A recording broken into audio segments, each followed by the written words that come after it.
the audit committee meeting, and I thought we'd start with introductions, and maybe we could start with, how about we start with Andrew? And then move to Myung. Yeah, happy to. Hi, I'm Andrew Scott. I use him pronouns, and I am on the school board and the audit committee. Glad to be here. Hi, everybody. Myung Lee, he, him pronouns as well. And I'm participating remotely today as well. Thank you for accommodating me being out of town today. Thank you. Good for you. Greg Proctor, Communications Department. Dana Sampson, Internal Auditor. I'm Andrea Shears, one of the in-house counsels. Mary Catherine Moore, Internal Auditor. Michelle DePass, Audit Committee Chair. Kelly Sullivan, Board Member. Jennifer Samuels, she, her pronouns. I'm a partner and a community member at PPS and a prospective member of this committee. Judy Brennan, Enrollment and Transfer Director.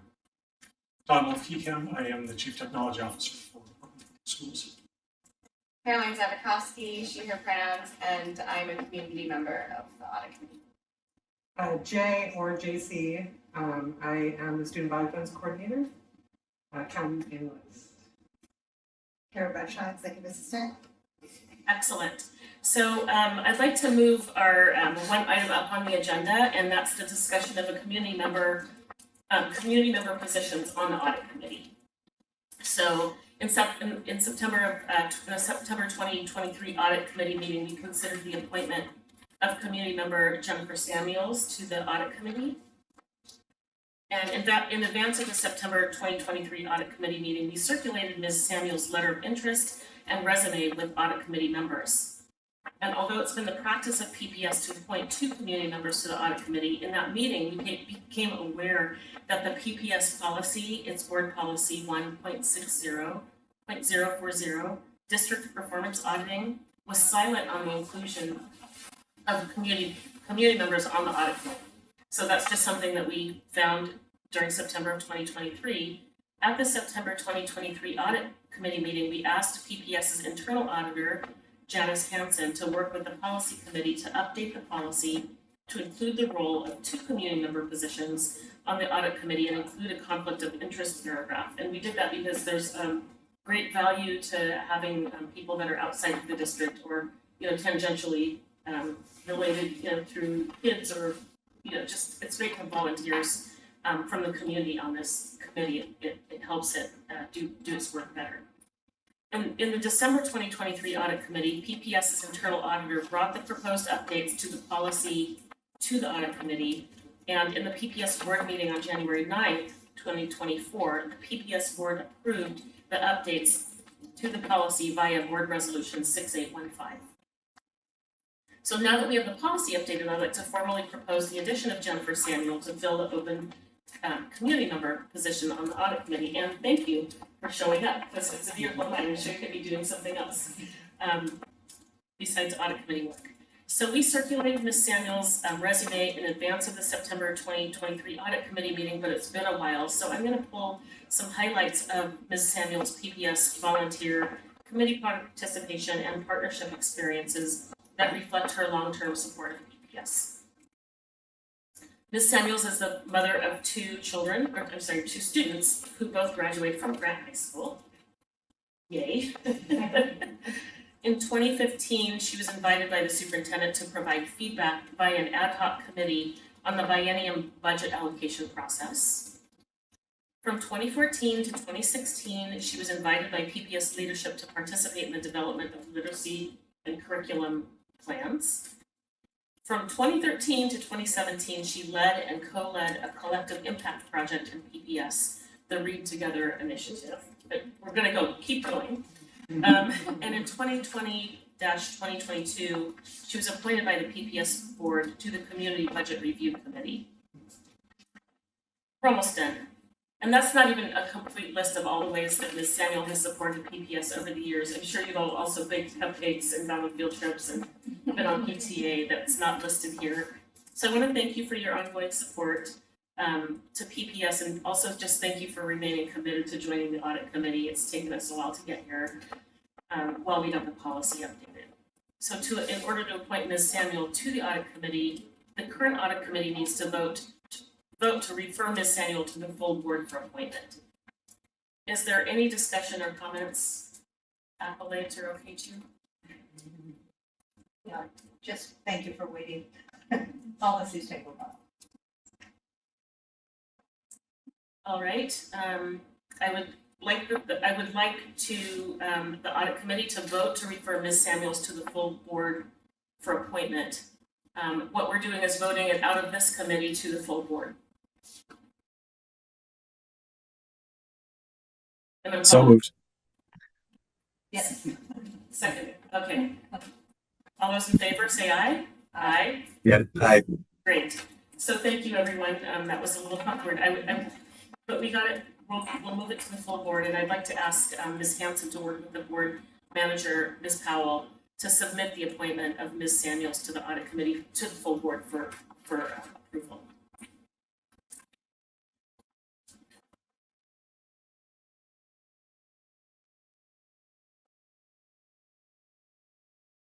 Okay, the next thing is we'll be talking about the status update of the implementation of the hardship petition transfers, audit recommendations, and I did have a few notes about that. Basically, to say that there's 5 recommendations coming from the audit, from the senior auditor's office. 4 of them having to do with internal controls, 1 of them having to do with data collection, and all 5 of them were agreed to by management. And so I'd like you to, if you'd like to talk about this a little bit in more detail. Sure. So for those of you who are present, I did print this, and there's magnifying glasses somewhere. No. I know it's hard to read, but I did want to at least let you have something to look at. So there were 5 recommendations, and what we have here is listed the recommendations in the column, and then management's response, and then we have the implementation plan section is a section where management can say what they're planning to do to implement the recommendation. The anticipated implementation date is listed, as well as comments. And so leading up to this meeting, I met with Judy Brennan to kind of get an idea of where we were with the implementation of all these recommendations. And so on this document, the status update column, the very last column on the side, is my reflection or my update on the status of the implementation of the recommendation. I don't know how to say that better. So for recommendation number 1, it is related to strengthening the internal controls structure to ensure hardship petition transfer requests are approved or denied in alignment with the school district's policy and administrative directive. So the enrollment and transferring,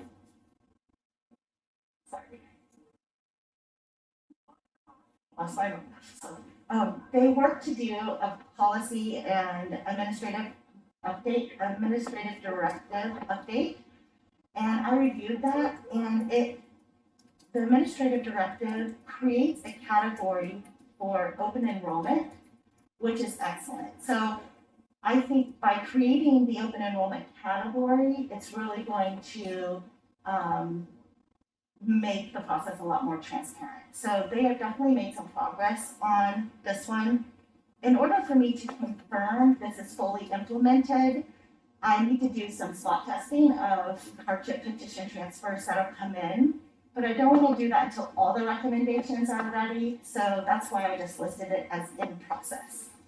But they are making excellent progress on it. Okay, so once these are all completed, then you'll go back and do a test. We'll do a small amount to confirm the implementation, and then I'll update this to say confirm the implementation, and then we'll be done with it. Okay.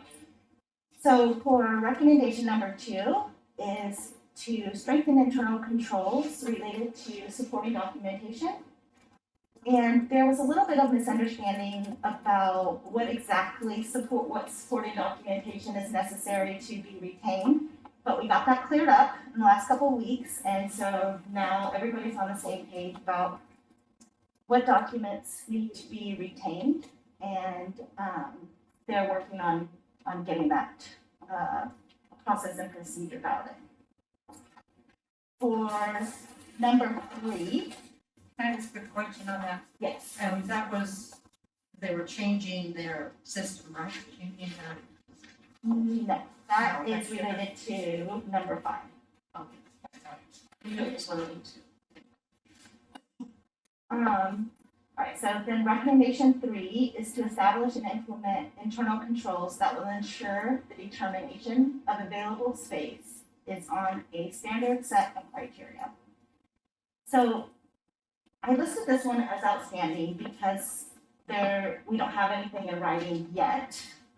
But the creation of the standard set of criteria is going to require a lot of collaboration from some of the other teams within PPS.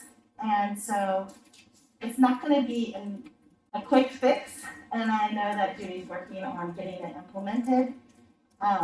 So this is having a standard way to determine whether there's space. It's a yes/no question. Is there space in the classroom and space in the school, or? So it's a little complicated. Yes and yes. But so basically, when a hardship petition transfer comes in, the department will verify the extraordinary rationale behind the petition. And then they reach out to the school where the family has requested to go to in place and ask whether or not there's space available in the school and even in the classroom that the family is asking for specifically. I think it's a little bit easier, at least it was for me, to go in and test this for elementary schools because I could just look at the class registry for whatever day. But for high schools, it's a lot harder to determine whether or not there's space available and it requires a lot more consideration. But at the time we did the audit, when the principals would respond yes or no to whether or not there's space available, that is the answer that the enrollment and transferring center goes with. So if the principal says no, then the answer is there's no space available. And if the principal says yes, then they get approved. The recommendation is to have a standard set of criteria on which that decision is made. So would that be based on square footage? Yes, I'm asking you, not Lucas. So this is an important topic. It's important to principals that I talk with all the time. More transparency is something that I think everybody agrees would help. And this has been a really dynamic year because of all of the activity that happened in the fall with our labor partners around things like class size. And now we have class size committees coming into play. We still have budget thresholds that are not 100% aligned with those things, right? So there's a lot of dynamic and moving pieces. And that's why I'm not here today, or I wasn't able to report to the auditor what that standard would be. Okay. I do want to say that there were a couple of things that were identified before in our prior procedures. And one was that in some cases, a student could be just denied for no space.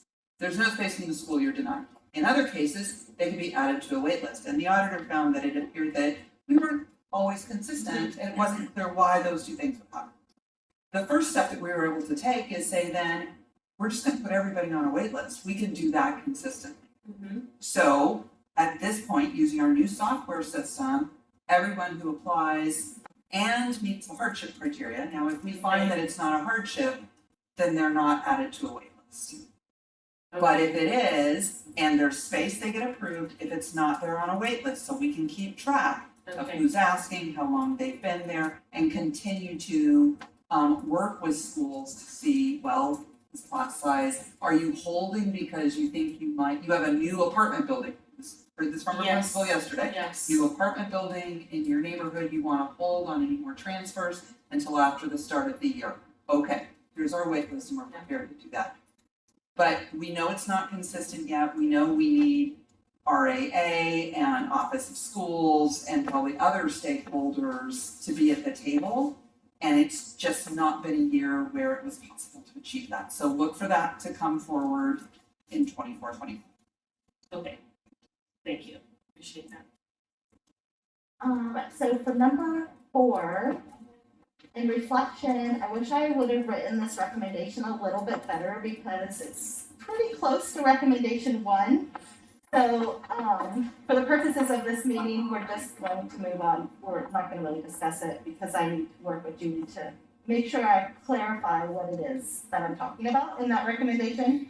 So for recommendation 5, this one is a really important one for this year because the Enrollment and Transferring Center got a new software program. And in the past, they had a program that didn't necessarily interface well with, or even at all with our student information system. And so now that the new program is part of our student information system, so I think it's going to make the data reconciliation process, fingers crossed, a lot easier, possibly, but never want to say that easy word in the same sentence with data reconciliation because it's never easy. But in theory, by having this new process, it should make it a little bit more efficient perhaps. So I listed this one as outstanding only because we haven't seen anything yet. But after discussing with Judy, she does note that she's on track to create this data present in November of this coming year. Oh, great. So And is that why John Wolf is here? Talk about that. I'm here in support of Judy as her direct supervisor. Did not realize that. That's very cool. But, So- okay, so November of 24. yeah, that's fall. We'll be able to report on the outcomes of the 23-24 transfer cycle. Oh, yes, yeah. What we hope to include in that. And so there's a lot of stakeholders that may be interested in those reports. One that we know is particularly called out at the policy level is information about the hardship petition transfers. So we believe that we'll be able to produce results for principals that show like all the people who have asked out and why, and what the result was, all the people who asked in and why, Oh, and what the result was. And of course, then that's available to their senior directors as well. So it's a point of conversation. Sure. Where there's strengths, where there's maybe perceptions. Yes, Mhm. yeah, no, I think this is really great. And where we might have trends. So that's not something that we were able to do before, but we know that it's of high value and it was certainly noted as missing before. So there's that, and then there's the bigger, like just by the numbers kind of analysis to make more visible through our website. That's excellent. I'm really in favor of anytime we can look at trends and get let the data tell a story. So overall, that's the status of the implementation of these recommendations. They're definitely in progress and we can see the steps moving forward. And last thing on number 5, Judy did promise a walkthrough of the data before the meeting, so I could see how the data was collected and everything. So I'm really excited about that. So in theory, right after November, if all goes well, that one would be able to be signed off on as completed. Okay, So we're making progress. it sounds like it. That's great. Thank you. I appreciate the update. This was one I was really interested and curious about. So, is there any other discussion about the hardship petition questions? Okay, we can move on then to the student body funds report. We're gonna have a report presentation rather. So And thank you. I realize I'm so self-conscious when we start meetings at 5, so appreciate you being here. So I printed a copy of the Student Body Funds report for people that are here. Thank you guys so much. Oh, 87 pages. Yes. And I was gonna print it out too, and I changed my mind. well, I will just kind of start with a high-level overview, and then I'll walk you through some of the actual steps and stuff. So, student body funds represent monies held on behalf of students, which come from donations, fees, gifts, or grants, or other monies that are primarily from students, parents, or community members, or local businesses. Most of those monies are designated for specific purposes. So when somebody donates, they can say, this is for a field trip. And when that happens, those monies are held in activity accounts that are restricted for the designated use. A couple of examples of what student body funds fees are.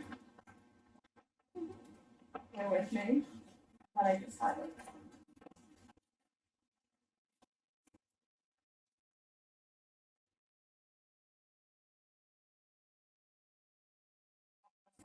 So a couple of examples are of things that are considered revenues for student body funds. They might be things like textbooks, security deposits, locker deposits, PE attire, towels, the musical instrument fees, optional course fees, admission fees, and some extracurricular activities. So those are the type of things that are considered revenues for student body funds. And some examples of what student body fund expenditures are. And can you, are you referencing a page? I will, but this is just highlighted first. Okay. A couple of things that are student body fund expenditures are like class activities and field trips, student events, dances, parties. So that's high level what student body funds are in a couple of examples. So if you will open the report to page 5. This is the executive summary, and it just talks a little bit, but it goes to say the objective of the audit was to determine whether the school district has adequate internal controls to ensure the complete and accurate accounting, tracking, and safeguarding of student body funds. And then based off of the results of our audit, we found that the school district's internal controls over student body funds need to be strengthened to maintain the overall integrity of the student body funds. The audit did not identify any evidence of intentional fraud, but we did identify some opportunities for improvement and some instances of non-compliance. So this report, corresponding audit procedures and results are included in this report. The audit made 7 recommendations, and the Accounting Services Department agreed with all 7. Excellent. So, next, if you will, open to your report, page 12.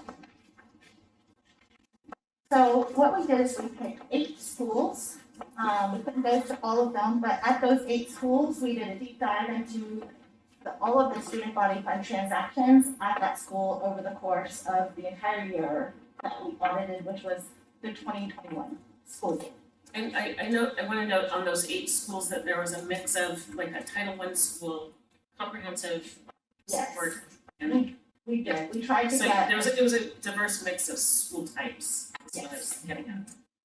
All right, so the first procedure we did is we wanted to determine if staff assigned with student body fund responsibilities had completed training before they were granted access to the student body funds account system and signed up as authorized signers on the bank information.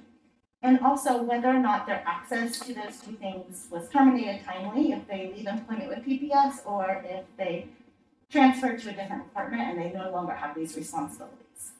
So at the bottom of page 12, it talks about the results. So at the 8 schools, there were 10 different staff members at those 8 schools that were assigned student body fund responsibilities. Of those 10 staff members, we weren't able to find evidence that 3 of them did the training. And that doesn't mean that they didn't do the training. It's about there was no evidence necessarily that they attended the training. Then we also noticed that principals are not required to take the training.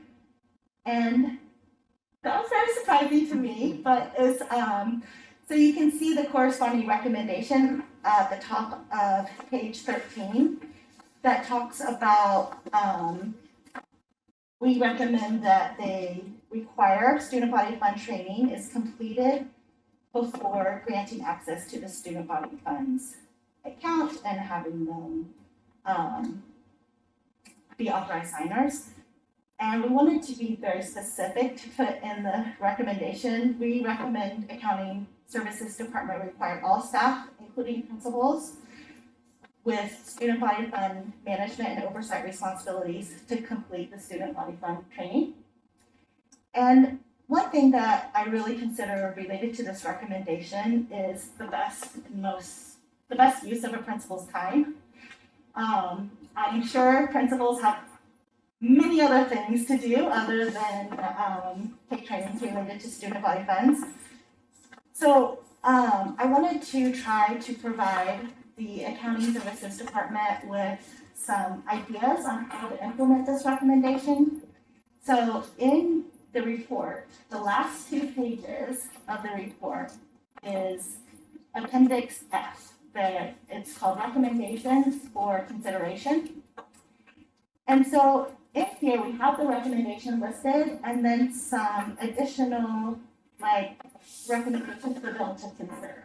So for the training for the principals, we are recommending that the accounting services create a training in Pepper specifically for principals that focuses primarily on their review and approval processes. And ideally, we could get that training down to a much shorter, and if we narrow the focus into what they're expected to review and approve each month, I think that would kind of be a good balance between, yes, we require you to do the training, but we're going to create a training that's specific for you, that reduces the amount of time you're going to spend in training and focuses on really what it is that you need to be looking for and reviewing and approving. Okay. Then, let's move on to procedure 2 on page 14. So here we were looking to determine whether student body fund transactions are for allowable purposes and adequately supported by the required documentation. At the bottom of page 15 starts to talk about the results. And supporting documentation was something that we saw as missing in a few situations. So for example, the first bullet point, there wasn't, for those transactions, there wasn't the purchase approval form completed, which is a form that needs to be completed. So, it doesn't mean that these transactions that in this first bullet point are wrong or anything, they're fine, but the student body funds manual requires this purchase approval form to be completed, and it wasn't. The next bullet point, there were 3 donations that were $5,000 or greater for a total of $20,000 that did not have both the request for authorization to receive the donation form or the charitable contributions acknowledgement form completed as required. So when we do get donations from whoever, it is important to know where that money is coming from. Can I ask about these 2 recommendations then? Is this something that could be automated? In other words, you can't move to the next step unless this, the purchase approval form is completed? Right now, it is a separate document. A paper document? A paper document, it's a form, so they can go online and fill it out, print it and save it, or go online, fill it out and save it in a Google form Okay. or a Google folder, I mean. It So seems it's like not a- an automated process at all. Okay, the process isn't, but also it's like a paper Yes, process, which is, I think, more likely to get lost yes, or filed in the wrong place or. I agree. Yeah, it would be great if we could automate this process, but it's not, Yeah, JC. It would save us a lot of time. yeah, I can program in the software and just automate the whole thing. Okay, so on the top of page 16, there were 3 student body fund expenditures for a total of just over 5,000 for game workers that did not have confirmation of payments that were made to the game workers. There was no evidence of the amounts paid to each game worker, and they lacked the required student body funds disbursement documentation. Further, we noted that expenditures for game workers is not an allowable student body fund expenditure. So I don't want to get into this one until we talk more about procedure. We're going to talk about this in procedure 5, so I'll just kind of high level leave it at that for now. The next bullet point talks about student body fund expenses for an out-of-town student trip that did not contain the required documentation. And I know that Director Scott is really passionate about this topic specifically because in board meetings, when out-of-town field trips come up for board approval, he always is making comments about them. So it's highly likely this documentation for this field trip exists somewhere, but because the board would have had to approve it, but they weren't able to provide it. So that's an issue. The next one is there were 10 expenditures for a total of about 5,700, where the check stubs were the only documents of record that the school had. One of those check stubs, a total of $400, was written that, like on the check stub, it was written that the check was written for reimbursement of staff lunch, which is not an allowable student body fund expense. For those other 10 expenditures, there was nothing written other than the dollar amount on the check stub. So we're not sure, we can't tell whether or not the other 10 expenses or checks that were written were for allowable expenses. Next bullet point talks about 2 fundraising events that did not have written evidence of the principal's prior approval before the event. And then the last bullet point there listed is that one of the 8 schools that we selected for testing reported the loss of all of their supporting documentation for that school year, which is very unusual. So I want to make sure and point out that this was a school where they changed locations. I don't want to call any schools out by name, but they moved locations just following the audit period that we were looking at. And so it seems as if the documentation was boxed up and didn't somehow make it to the update, the new school location. So those are the results of some of the things that we found when we were testing. And we are recommending that the accounting services strengthen internal controls to ensure transactions are for allowable purposes and they're adequately supported by appropriate documentation. The next procedure is procedure 3. This is, well, I'm going to kind of skim over this because it's kind of just not super serious, but it's about monthly reconciliation reports and making deposits timely.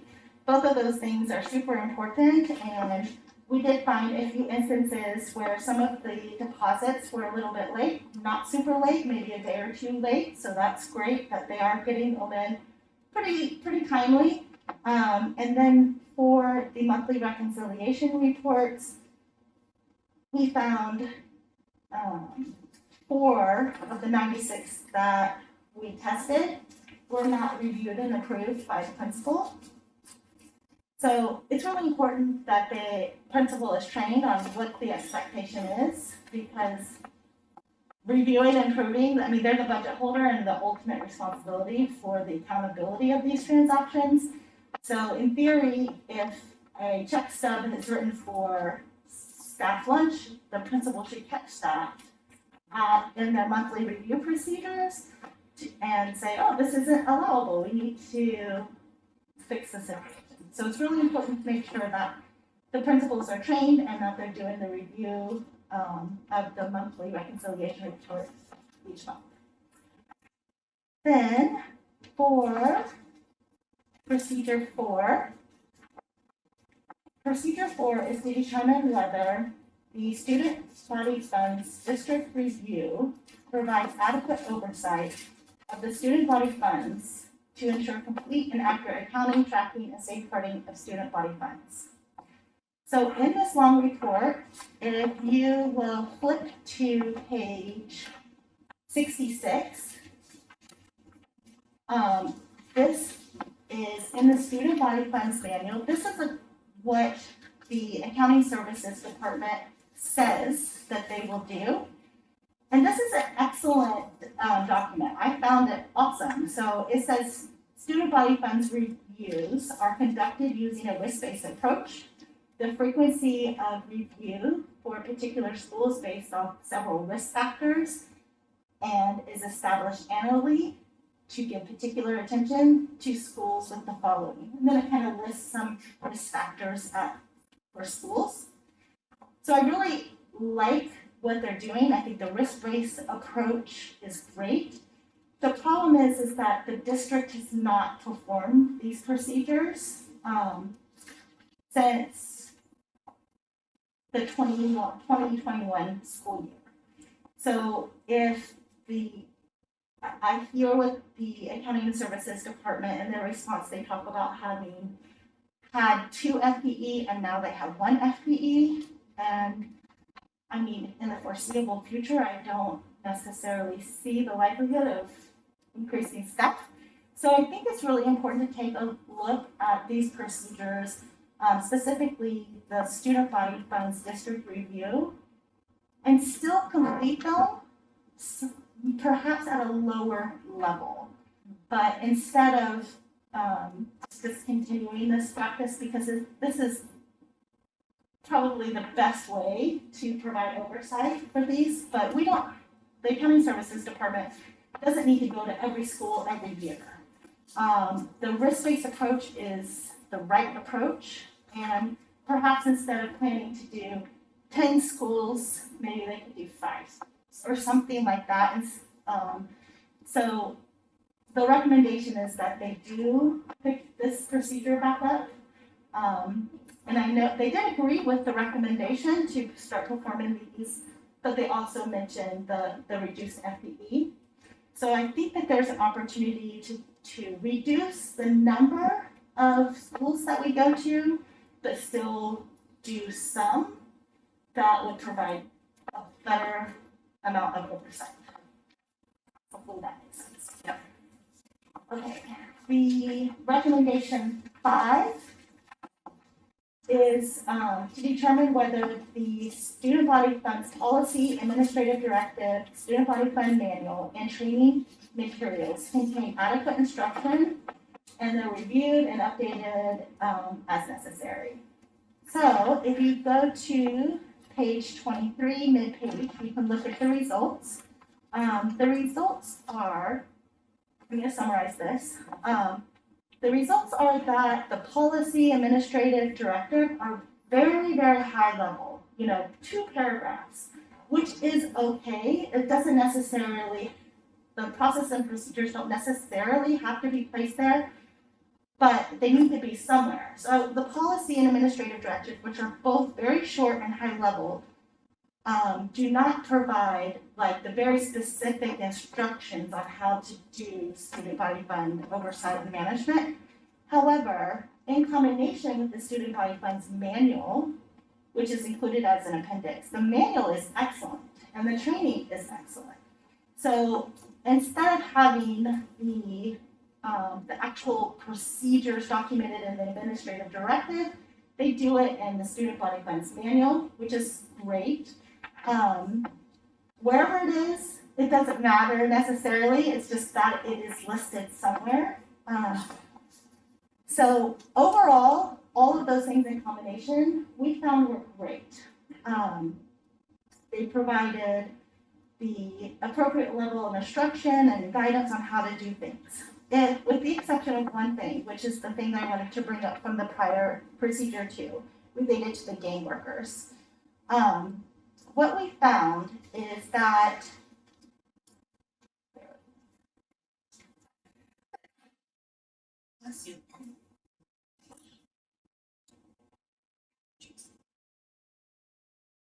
the cost of admissions to athletic events is being received currently into the student body funds account, and the cost of game workers is being paid for out of the student body funds account. However, these are not related to student body fund expenses. So this transaction illustrates how the utilization of a student body fund account as a pass-through account for non-student body fund related activities does not provide adequate accountability, management, and oversight of these pass-through funds. So basically, the athletics department are utilizing the student body funds account as a pass-through for management of athletic department revenues and expenses. And, which is, if they want to pass those funds through, we wouldn't be of the opinion to say no, but we are of the opinion that that pass-through needs to be monitored. And currently, the administrative directive, the manual, and the training slides do not provide any oversight, accountability for those funds that are being passed through the student body fund account. So, for example, with the game workers, when the athletic department comes to the student body fund coordinator and asks for payment for the game workers, the student body fund coordinator at that school has not been trained to collect the appropriate supporting documentation related to game workers, because it's not a student body fund activity, so there's no training or materials that tells them how to handle those situations related to pass-through. So our recommendation here is to either discontinue the utilization of the student body funds account as a pass-through account for other expenses like the athletics, or they need to update the administrative directive, the training slides, and the manual to provide an appropriate level of oversight for those funds that are being passed through the account. Because I think you said earlier, you found that there was some pass-through, but they didn't say where the money went or who was paying it. Right, exactly. So that was. That's the game workers, that we talked about, that was in procedure 2, where we tested and we found that the supporting documentation related to those game workers' expenditures was not included. So it's okay to use the account as a pass-through, but you can't do it without providing appropriate level of oversight. So it can be one or the other.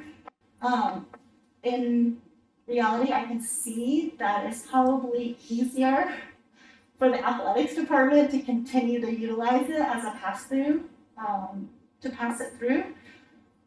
But what we're left with is situations where there's no accountability for those related transactions. So it can't really be both. It needs to be one or the other. If you're going to pass through, provide the guidance and instructions and accountability for those funds, or discontinue the use of the student body funds account as a pass-through account. And that's everything. Sorry. Does anyone have any questions about this? I don't have any questions. Okay. because Jay is here representing the the Accounting Services Department, and he is excited to answer any questions. No, I didn't have any questions. I was just going to ask if I read through it. It's a good report, and I appreciate that we're agreeing with the recommendations management is. And I just wanted to know if management had anything more to add in terms of context to the response. Great question. Yeah, no, we 100% agree with all of the findings, and I think, a large part of it is things that we assumed would be found, and our department's been working on improving those things for many years with less resources. So yeah, we totally agree. We want to make these improvements and find this a great opportunity to just go hard and fast in addressing those things. So, yeah. Before concluding on this topic, I do want to bring one more thing to your attention. In the Appendix F, that's report page 87 at the very end of the report, there are a couple of other recommendations that we provided for consideration that I just wanted to mention. And one of them is the creation and utilization of a tiered infraction table, which is something that is utilized in the P-card department. So as Jay was mentioning, the Accounting Services Department has, over the years, identified a lot of the same issues that we identified, and they have been working to address those on their own even before we did the audit. What they have been doing has not been as effective as I think that they would like for it to be. Otherwise, we wouldn't have found the exceptions in our testing. So I really would like for their department to consider the utilization of a tiered infraction system. And we don't want to make mistakes punitive. We don't want to punish people if they mess up, but it is important to refresh someone's memory on what the expectations are whenever something is missed. So for example, in the P-card department, if you don't submit all of your documentation into the P-card filing system on time, then it's like a tier 1 infraction. And perhaps that result of that is to take a training or redo the training or something like that. So it's just a small consequence just to remind them of the expectations of what was missing. And I know that the P-card department worked very hard over many years to create this tiered infraction. And we audited the P-card department a few years ago. And what we found is since the implementation and utilization of the tiered infraction table, they've actually had quite a bit better compliance with their overall process and procedures and expectations. So although it's not the exact same, dollar amounts for P-card and dollar amounts for student body funds are totally different. So I wouldn't expect the same heightened level of across the board, but something like a tiered infraction where if something's missed, the consequence is a refresher on what was missed in the form of a training, or there's multiple steps in the tiered infraction table that is utilized by the P-card department. But I just wanted to kind of mention that as one of the things that they could consider for helping with the